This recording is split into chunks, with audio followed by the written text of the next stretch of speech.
Hello everyone, कैसे हैं आप सभी।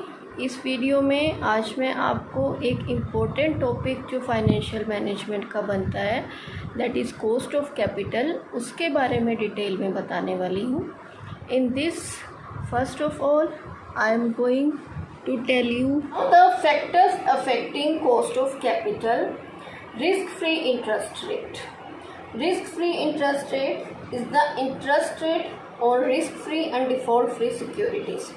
रिस्क फ्री और डिफ़ॉल्ट फ्री सिक्योरिटीज़ जो है गवर्नमेंट सिक्योरिटीज़ को माना जाता है, क्योंकि इसमें किसी तरीके का रिस्क नहीं होता या डिफ़ॉल्ट के चांसेस नहीं होते in the payment of interest and the principal amount after the specific time. ठीक है, तो जो risk free rate of return है ये मार्केट जो फोर्सेस है, डिमांड एंड सप्लाई है, उसके बेसिस पे डिटरमाइन की जाती है। Risk free interest rate determine किया जाता है by the demand and supply of that securities in the financial market. अगर ज़्यादा डिमांड होगी और सप्लाई कम होगी तो क्या होगा, रिस्क फ्री इंटरेस्ट रेट जो है हाइयर होगा, और अगर रिस्क फ्री इंटरेस्ट रेट बढ़ता है तो ओवरऑल कॉस्ट ऑफ फंड्स भी इकोनॉमी में इंक्रीज़ होती है, क्योंकि हम ये देखते हैं कि रिस्क फ्री इंटरेस्ट रेट ही इंक्रीज़ हो रहा है तो जो रिस्की कैपिटल है उनका इंटरेस्ट रेट और भी ज़्यादा इंक्रीज़ होगा। तो इस तरीके से ये फैक्टर्स जो है, risk free rate of return कम हो रही है या ज़्यादा हो रही है, ज़्यादा होगी तो ये ओवरऑल कॉस्ट ऑफ कैपिटल को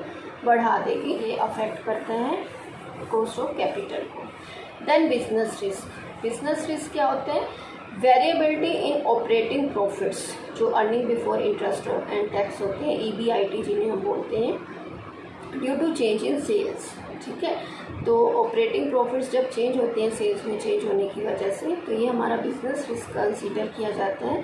एक तरह से फर्म अगर ऐसे प्रोजेक्ट में इन्वेस्ट करिए या ऐसे प्रोजेक्ट को एक्सेप्ट करिए जो कि ज़्यादा रिस्की है, मतलब एवरेज हम रिस्क को कंसीडर करके चलते हैं कि इतना रिस्क हम बियर कर सकते हैं, एक फर्म देखती है, लेकिन अगर उससे ज़्यादा रिस्की प्रोजेक्ट में आप इन्वेस्ट कर रहे हैं तो इन्वेस्टर्स क्या करेंगे, इंक्रीज़ कर देंगे कॉस्ट ऑफ फंड्स, ताकि वो इंक्रीज्ड रिस्क जो है एक तरह से कंपनसेट हो सके। Then financial risk. Financial risk क्या होते हैं, ये भी कॉस्ट ऑफ कैपिटल को अफेक्ट करते हैं। अगर हायर प्रोपोर्शन है लॉन्ग टर्म डेट का कैपिटल स्ट्रक्चर में, एक फर्म के कैपिटल स्ट्रक्चर में, तो ज़्यादा फाइनेंशियल रिस्क होगा, क्योंकि firm large amount of payment करनी पड़ेगी, पीरियोडिक इंटरेस्ट की भी और प्रिंसिपल की रीपेमेंट करनी पड़ेगी मैच्योरिटी के टाइम।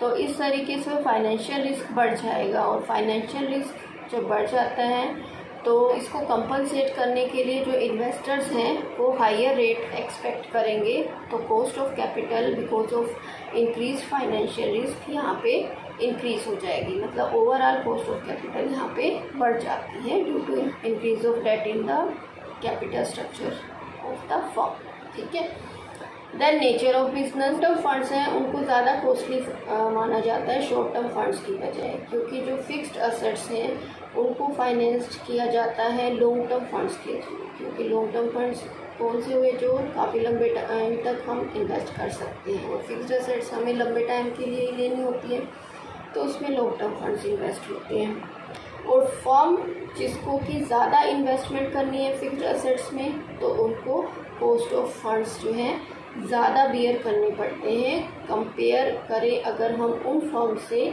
जिनमें कम इन्वेस्टमेंट रहती है फिक्स्ड असेट्स में। ठीक है, तो सिंपल सी बात है, अगर फिक्स्ड असेट्स में इन्वेस्टमेंट कम है तो कॉस्ट ऑफ कैपिटल कम होगी, फिक्स्ड असेट्स में अगर इन्वेस्टमेंट ज़्यादा है तो कॉस्ट ऑफ कैपिटल ज़्यादा।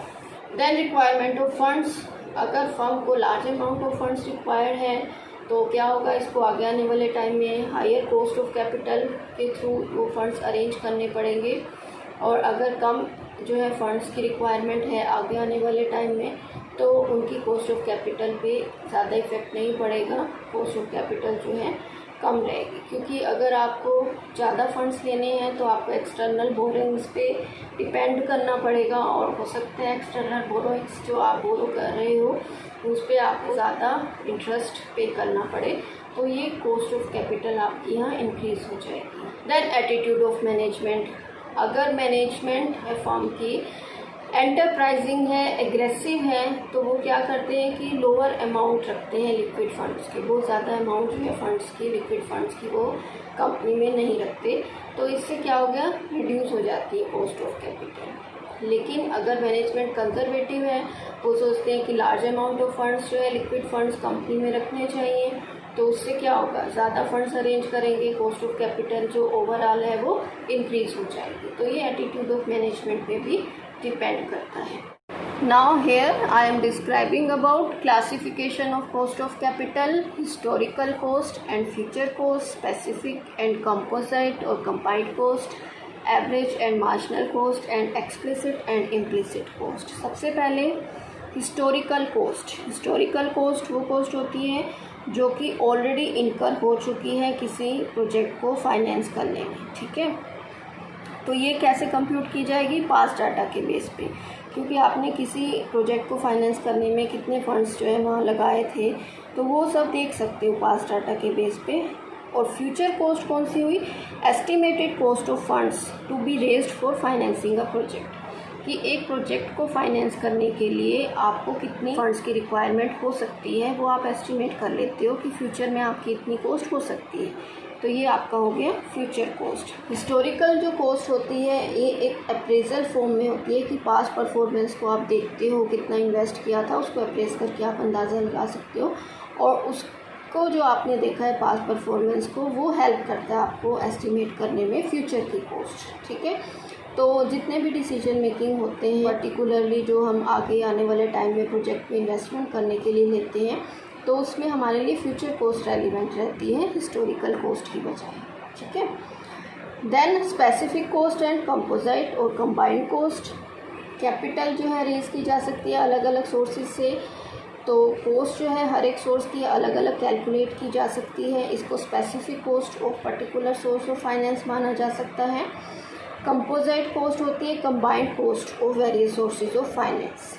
कंपोजिट कॉस्ट को हम weighted average cost of capital कहते हैं, जो कि अलग अलग सोर्सेज को कंबाइंड हम कैलकुलेट करके निकालते हैं। That is equity shares, preference shares, long term debt. तो इन सब की जो overall cost of capital calculate की जाती है वो weighted average cost of capital होती है। अगर किसी पर्टिकुलर सोर्स से, फॉर एग्जांपल कि डेट का ही यूज़ एक प्रोजेक्ट को फाइनेंस करने के लिए किया जा रहा है, तो उस प्रोजेक्ट की प्रॉफिटेबिलिटी क्या रहेगी, उसके लिए स्पेसिफिक कॉस्ट का यूज़ किया जाता है। कि कॉस्ट ऑफ डेट अगर मान लो 10% है, तो प्रोजेक्ट को तभी एक्सेप्ट किया जाएगा अगर रेट ऑफ रिटर्न एटलीस्ट 10% वहाँ से इनकर हो। तो अगर किसी पर्टिकुलर सोर्स का यूज़ किया जा रहा है तो स्पेसिफिक कॉस्ट के थ्रू जो है डिसीजन मेकिंग की जा सकती है। If pool of different sources are using, then composite cost of capital is used. Then average cost and marginal cost. Average cost of capital क्या होती है, weighted average cost कंप्यूट जो की जाती है on the basis of various sources of finance. जो भी finance के सोर्सेज यूज़ किए जा रहे हैं, जैसे equity capital, preference capital, debt capital, तो वेट्स असाइन किए जाते हैं उनको in the proportion of their share in the total capital structure, और उसके बेसिस पे weighted average cost of capital calculate की जाती है। और मार्जिनल कॉस्ट होती है cost of raising additional funds, कि आपको एक्स्ट्रा फंड्स की रिक्वायरमेंट है, तो उनकी जो कॉस्ट आएगी वो हमारी मार्जिनल कॉस्ट होती है। मार्जिनल कॉस्ट हुई weighted average cost of new capital raised by the company, और इन्वेस्टमेंट डिसीजन में हमें मार्जिनल कॉस्ट की रिक्वायरमेंट पड़ती है। Then explicit and implicit cost. Explicit cost जो हम डिफाइन कर सकते हैं in terms of interest and dividend, जो एक फर्म को पे करना होते हैं, सप्लायर्स ऑफ फंड्स को। डेट डिवेंचर होल्डर्स हैं उनको इंटरेस्ट पे किया जाता है, शेयर होल्डर्स को डिविडेंड पे किया जाता है। तो इस तरीके से जो है फिक्स्ड रेट ऑफ इंटरेस्ट है वो डेट पे किया जा रहा है, fixed rate on preference shares and dividend जो है एक्सपेक्टेड रेट से इक्विटी कैपिटल पे किया जा रहा है। ये सब एक्सप्लिसिट कॉस्ट में आते हैं। इम्प्लिसिट कॉस्ट में हम अपॉर्चुनिटी कॉस्ट देखते हैं, जो कि कॉस्ट ऑफ रिटेन्ड अर्निंग्स होते हैं। रिटेन्ड अर्निंग्स जो है profits earn by the firm होते हैं, लेकिन उसको डिस्ट्रीब्यूट नहीं किया गया शेयर होल्डर्स को, बल्कि उसको फर्म में ही रख लिया गया, रिटेन कर लिया गया है। ये हमारा एक तरह से अनडिस्ट्रीब्यूटेड प्रॉफिट्स हो गए, जो कि शेयर होल्डर्स को, इक्विटी शेयर होल्डर्स को डिस्ट्रीब्यूट नहीं किए गए। अगर इक्विटी शेयर होल्डर्स को डिस्ट्रीब्यूट किए जाते तो हो सकता है वो इन फंड्स को कहीं इन्वेस्ट करते और उससे को रिटर्न्स जनरेट होती।